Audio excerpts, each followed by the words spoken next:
அங்கே பட்டமங்கலத்தில் சிந்தப்பட்டிருக்கும் அந்த மாவீரன் வல்லத்தரையன் ரத்தத்துடன் என் ரத்தமும் கலந்தால் அது தமிழ் இனத்துக்கே பெருமைதானே.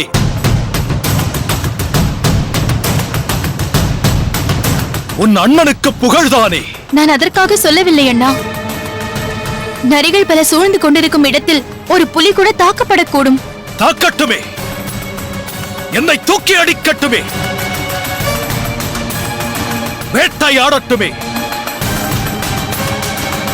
அப்போதும் நான் அவர்களை எதிர்த்து தாக்க மாட்டேன். அதற்கு பயந்து கொண்டும் பட்டமங்கலத்திற்கு போகாமல் இருக்க மாட்டேன். மானம் காக்க உயிர் தந்த அந்த மாவீரனுக்கு அஞ்சலி செலுத்துவதற்காக நான் போகத்தான் வேண்டும். வாளுக்கு வேலி, அங்குள்ள நிலையை நீ சரியாக புரிந்து கொள்ளாததால் தான் இப்படி பேசிக் கொண்டிருக்கிறாய்.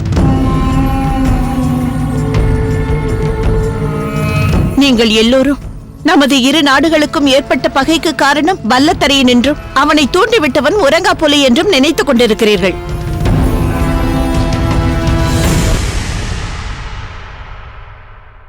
ஆனால் இதற்கெல்லாம் பின்னால் இருப்பவள் வல்லத்தரையனின் தாய் வள்ளியம்மை.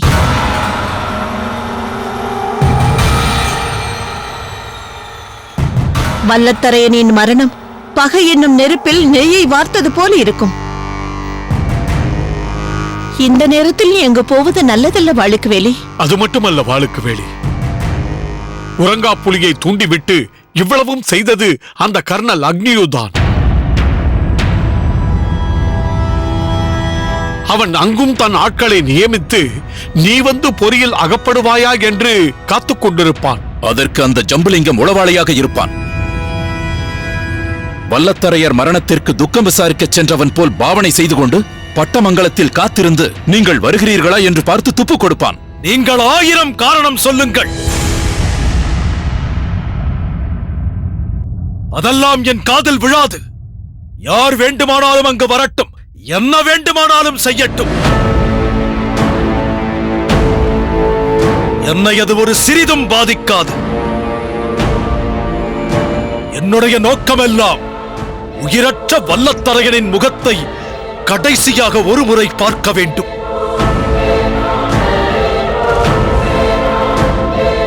அதற்காக பட்டமங்கலம் செல்வதால் என் உயிருக்கே ஆபத்து என்றாலும்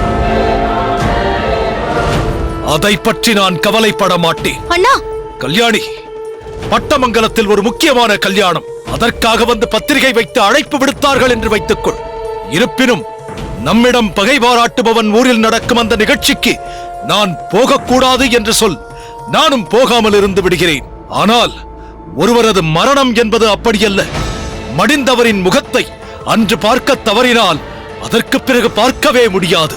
அதுவும் இது நம்மால் ஒரு பிரச்சனை ஏற்பட்டு வல்லத்தரையன் தன்னைத்தானே மாய்த்துக் கொண்டான்.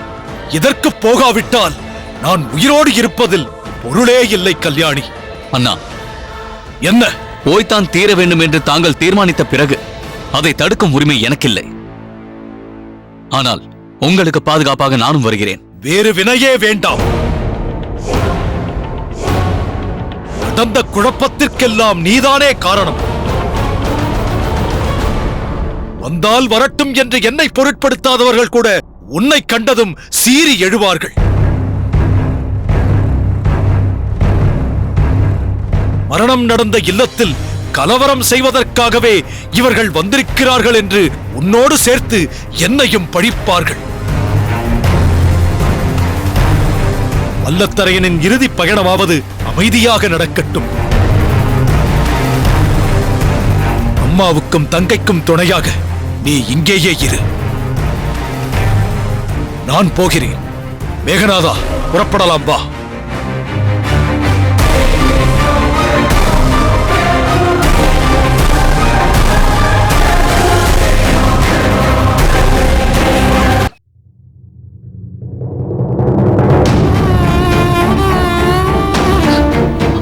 அண்ணா,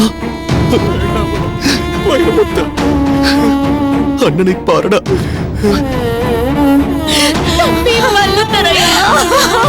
வீரம்மா,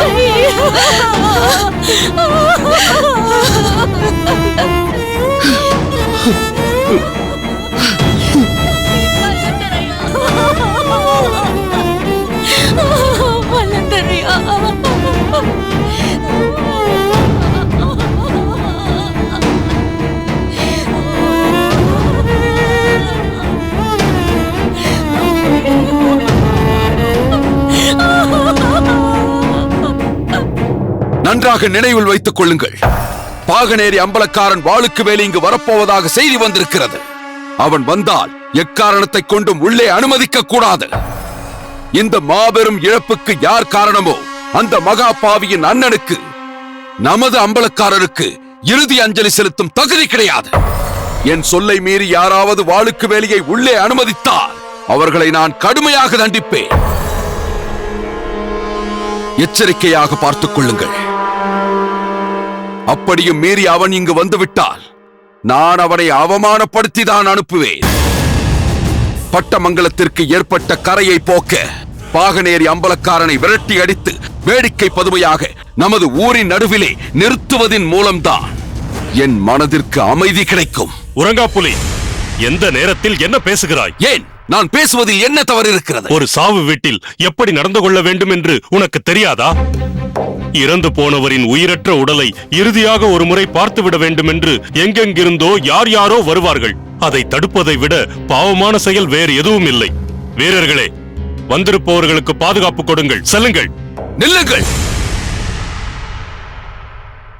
உங்களை யார் இங்கு அழைத்தார்கள்? என் விஷயத்தில் தலையிட உங்களுக்கு யார் அனுமதி கொடுத்தது? நீ என்ன அப்படி மகத்தான காரியத்தை செய்து கொண்டிருக்கிறாய்? நான் அனுமதி பெற்று தலையிடுவதற்கு? வல்லத்தரையன் வெட்டி எறியப்பட்ட நெடிய மரமாக விழுந்து கிடக்கிறானே, அதை பற்றி உனக்கு சிறிதளவாவது வருத்தம் இருக்கிறதா? இருந்தால் இப்படி பேசுவாயா? நீ ஏன் வருத்தப்பட போகிறாய்? வல்லத்தரையனுக்கு இந்த நிலை ஏற்பட காரணமாக இருந்தவனே நீதானே? இதென்ன வீண்பழி? வல்லத்தரையன் தனக்கு ஏற்பட்ட அவமானம் தாங்காமல் காளையின் கொம்புகளில் பாய்ந்து தன் உயிரை மாய்த்துக் கொண்டதற்கு நானா காரணம்? உன்னை தவிர வேறு யார் காரணம்? ஆதப்பன் பட்டமங்கலத்து காளையை பழித்தான், இழிவாக பேசினான் என்றெல்லாம் வல்லத்தரையனிடம் நீ சொல்லும் போதே எனக்கு நன்றாக தெரியும். அது கட்டிவிடப்பட்ட கதை என்று. எப்படியோ பாகனேரி மீது இல்லாத பொல்லாத குற்றச்சாட்டுகளை சொல்லி இரு நாடுகளையும் ஒற்றுமையாக வாழ விடாமல் செய்ய வேண்டும் என்று கங்கணம் கட்டிக்கொண்டு திரிகிறாய். அதற்காகவே சில பொய்யான காரணங்களை உருவாக்கி காளையை பாகனேரிக்குள் விரட்டிவிட வழிவகுத்தாய். அதன் விளைவு வல்லத்தரையனின் உயிருக்கே அது யமனாக மாறிவிட்டது. நானா வல்லத்தரையனை காளையை பின்தொடர்ந்து வரச் சொன்னேன்? நானா காளையை அடக்கி ஆதப்பனோடு வாக்குவாதத்தில் ஈடுபடச் சொன்னேன்? அவன் தலைமுடியில் இவன் கை வைக்க, இவன் தலைமுடியை அந்த ஆதப்பன் வெட்டி எறிந்து விட்டான். என்ன நடக்கிறது என்று புரிந்து கொள்வதற்கு முன்பே என்னை மீறி எல்லாமே நடந்துவிட்டது. உன்னை மீறி எல்லாம் நடந்து விட்டது என்று சொல்லாதே உறங்காப்புலி. பிறகு உன் விருப்பப்படிதான் எல்லாம் நடந்தது என்று சொல். பாகனேரிக்கும் பட்டமங்கலத்துக்கும் நடுவே பகைத்தீயை மூட்டிவிட்டு குளிர்காய வேண்டும் என்பதுதானே உன்னுடைய நோக்கம்? நிறுத்துங்கள். யாரை பார்த்து என்ன பேசுகிறீர்கள்? நான் இந்த வீட்டு மாப்பிள்ளை என்பது நினைவிருக்கட்டும். என்னை பற்றி பேசுவதற்கும் நான் வீரர்களுக்கு இடும் ஆணையில் குறுக்கிடுவதற்கும் நீங்கள் யார்? ஓ, நான் யார் என்பதே உனக்கு மறந்து விட்டதா? எந்த வீரம்மாளை மணந்ததால் இந்த வீட்டு மாப்பிள்ளை என்ற உரிமை உனக்கு கிடைத்ததோ அந்த வீரம்மாளை பெற்ற தாயான வள்ளியம்மைக்கு அண்ணன் நான். இறந்து கிடக்கும் வல்லத்தரையனுக்கு தாய்மாமன் நான். பெரிய தாய்மாமன் தனது அம்பல பெருமை எல்லாம் இழந்துவிட்டு வேறு வழி இல்லாமல் இங்கு வந்து வாழ்ந்து கொண்டிருப்பவர் தானே நீங்கள்? தாய்மாமனான எனக்கு என் தங்கையின் வீட்டில் வந்து வாழ எல்லா உரிமையும் உண்டு. ஆனால் நீ பெண்ணெடுத்த வீட்டில் தன்னுடைய வீட்டிற்கு அவளை அழைத்துச் செல்லாமல் வீட்டோடு மாப்பிள்ளையாக இருந்து கொண்டு இந்த வீட்டையே நிம்மதி இல்லாமல் செய்து கொண்டிருக்கிறாய். இப்பொழுது நீங்கள் என்னதான் செய்ய வேண்டும் என்கிறீர்கள்? வல்லத்தரையன் வாழ்ந்தபோதுதான் அவனை நிம்மதியாக வாழ விடாமல் செய்தாய். மடிந்து பூமியில் கிடக்கும் நேரத்திலாவது பிரச்சனைகளை ஏற்படுத்தாமல் இரு. இந்த நேரத்தில் அவர் வரக்கூடாது, இவர் வரக்கூடாது என்றெல்லாம் சொல்லிக்கொண்டு பிரச்சனைகளை ஏற்படுத்தாதே. பாகனேரி அம்பலக்காரன் வாளுக்கு வேலி வல்லத்தரையன் காட்டிய பகையை மறந்து பெருந்தன்மையோடு பார்க்க வருகிறான். அதற்கு குறுக்கே நிற்காதே. வாளுக்கு வேலி இங்கு வந்தா வல்லத்தரையனின் ஆத்மா அவனை மன்னிக்காது. நீ வாளுக்கு வேலியை தடுத்தால்தான் வல்லத்தரையன் ஆத்மா மன்னிக்காது. அவன் இங்கு வருவதில் பிரச்சனைதான் ஏற்படும். நீ பேசாமல் இருந்தால் எந்த பிரச்சனையும் ஏற்படாது. வாளுக்கு வேலி இங்கு வருவதை என்னால் பார்த்துக் கொண்டிருக்க முடியாது. உன்னால் முடியாதென்றால் விலகி நின்று கொள். வேறு ஏதேனும் விவகாரம் செய்ய நினைத்தால் வைரமுத்தனை கொண்டே உன்னை வெளியேற்ற வேண்டிய நிலை ஏற்பட்டுவிடும். வைரமுத்தனுக்கு எப்போதுமே உன்னை பிடிக்காது என்பது உனக்கே நன்றாக தெரியும். நீ அவனுக்கு பிடிக்கும் வகையில் நடந்து கொண்டால்தான் இங்கு இருக்க முடியும் என்பதை மறந்து விடாதே. அதனால் புரிந்து நடந்து கொள். ஐயா, பாகனேரி அம்பலக்காரர் வந்து விட்டார். இதோ பாருங்கள், பாகனேரி அம்பலக்காரரின் மரியாதைக்கு குந்தகம் விளைவிக்கும் வகையில் யாராவது ஏதாவது செய்தால் கடுமையாக தண்டிக்கப்படுவீர்கள். ஜாக்கிரதை.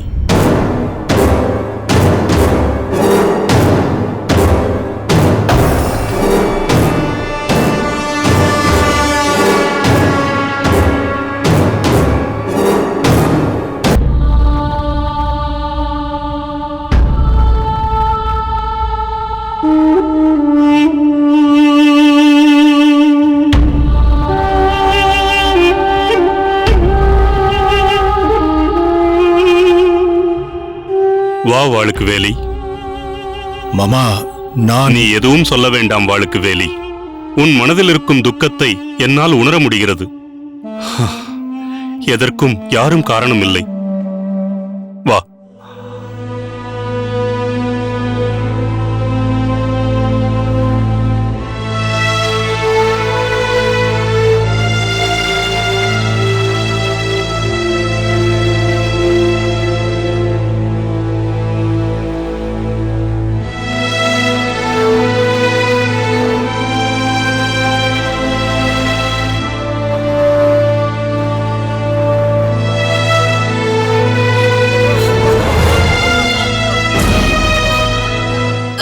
பார்த்தாயா வாளுக்கு வேலி?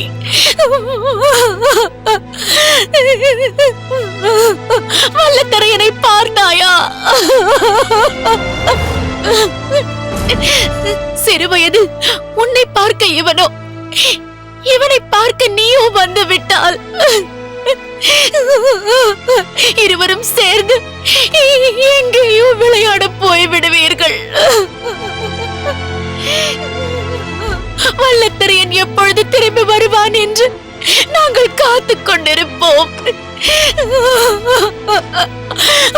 ஆனால் இப்பொழுது இவன் நம்மை விட்டு திரும்ப முடியாத ஊருக்கு போய்விட்டானே.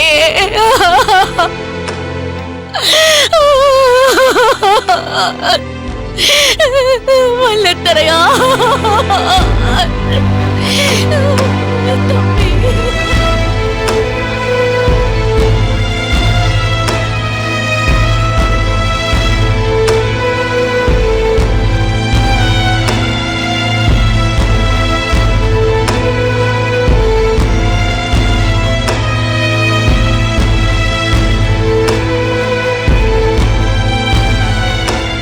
வல்லத்தரையா, எத்தனையோ நாட்கள் பகை பகை என்று என் முன்பு மார் நிமிர்த்தி வாளோடு நின்றாய்.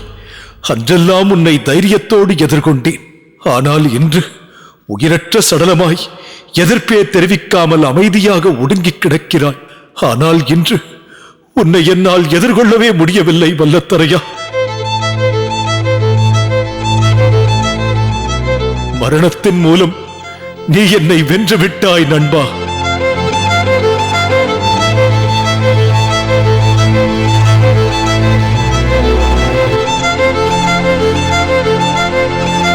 வைரமுத்தா, உனக்கு எப்படி ஆறுதல் சொல்வதென்றே எனக்கு தெரியவில்லை. பாகனேரியாரே, நாம் அனைவரும் எத்தனையோ விஷயங்களுக்காக எங்கெங்கோ சந்தித்து பேசி இருக்கிறோம். ஆனால் இப்படி பட்டமங்கலத்தாரின் மரணத்தின் போது இங்கு வந்து சந்தித்துக் கொள்ளும் நிலை வரும் என்று நாங்கள் நினைக்கவே இல்லை. நீங்கள் இருவரும் ஒன்றாக சந்திக்க வேண்டும் என்று மருது பாண்டியர்களும் ஊமைத்துறையாரும் எவ்வளவோ முயற்சி எடுத்தார்கள். கட்டாயத்தின் பேரில் சில நேரங்களில் அந்த சந்திப்பு நேர்ந்தாலும் அது விவாதத்தில் தான் சென்று முடிந்திருக்கிறது. ஆனால் இன்று கண்ணீரோடு நீங்கள் பட்டமங்கலத்தார் முன் நிற்கிறீர்கள். எதிர்ப்பே தெரிவிக்காமல் பட்டமங்கலத்தார் சாந்த ஸ்வரூபியாக இருக்கிறார். இப்படி ஒரு நிலையில் உங்கள் இருவரையும் அந்த ஆண்டவன் சந்திக்க வைத்து விட்டாரே. மாமா, வல்லத்தரையனின் தாய் எங்கே? அந்த கொடுமையை என்னவென்று சொல்வது வாளுக்கு வேலி? மகன் இறந்து கிடக்கும் காட்சியைக் கண்டு தன்னால் தாங்க முடியாது என்று வல்லத்தரையனை பார்க்க வர மறுத்துவிட்டாள் வள்ளியம்மை.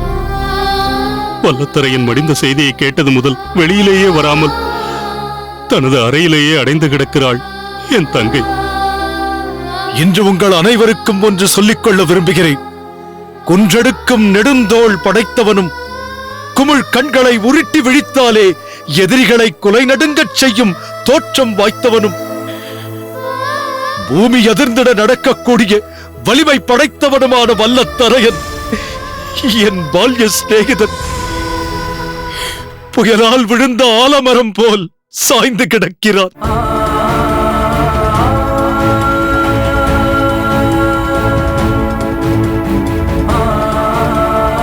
இங்கு படுத்து கிடப்பவன் பட்டமங்கலத்து அம்பலக்காரன் என்று நீங்கள் அனைவரும் நினைக்கலாம்.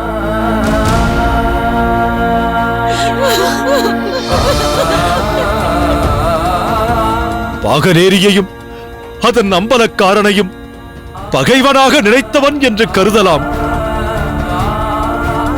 ஆனால் உண்மை அதுவல்ல. சந்தர்ப்பமும் சூழ்நிலையும் எங்கள் இருவருக்கும் நடுவே பகை வெறியை மூட்டிவிட்டதே தவிர மனதால் என்றுமே நாங்கள் விரோதம் பாராட்டியதில்லை.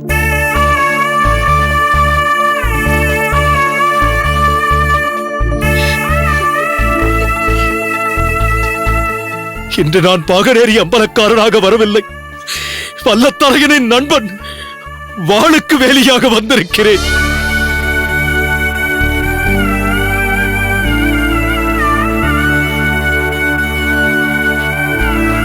என் நண்பனின் முக தரிசனத்தை கடைசியாக தரிசிக்க வந்திருக்கிறேன்.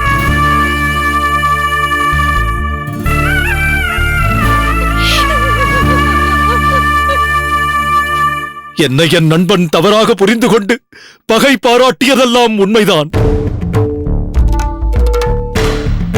ஆனால் இப்பொழுது அவன் ஆத்மா இத்தகைய நண்பனிடம் நாம் எப்படியெல்லாம் பகை பாராட்டி ஏதேதோ பேசிவிட்டோமே என்று வருந்திக் கொண்டுதான் இருக்கும்.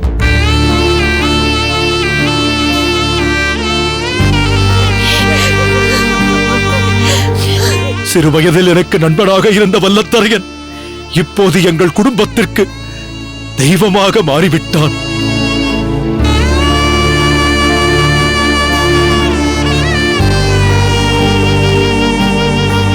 போதும் போதும், இத்தனை நாட்கள் பாகநேரியும் பட்டமங்கலமும் பகைப்பட்டு கிடந்ததெல்லாம் போதும்.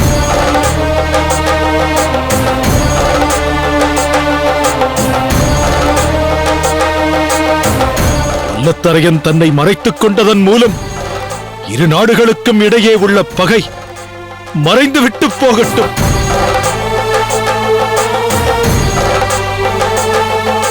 நண்பா, இனி இந்த வாளுக்கு வேலி என்றுமே உனக்கு நண்பனாக இருக்க ஆசைப்படுகிறேன்.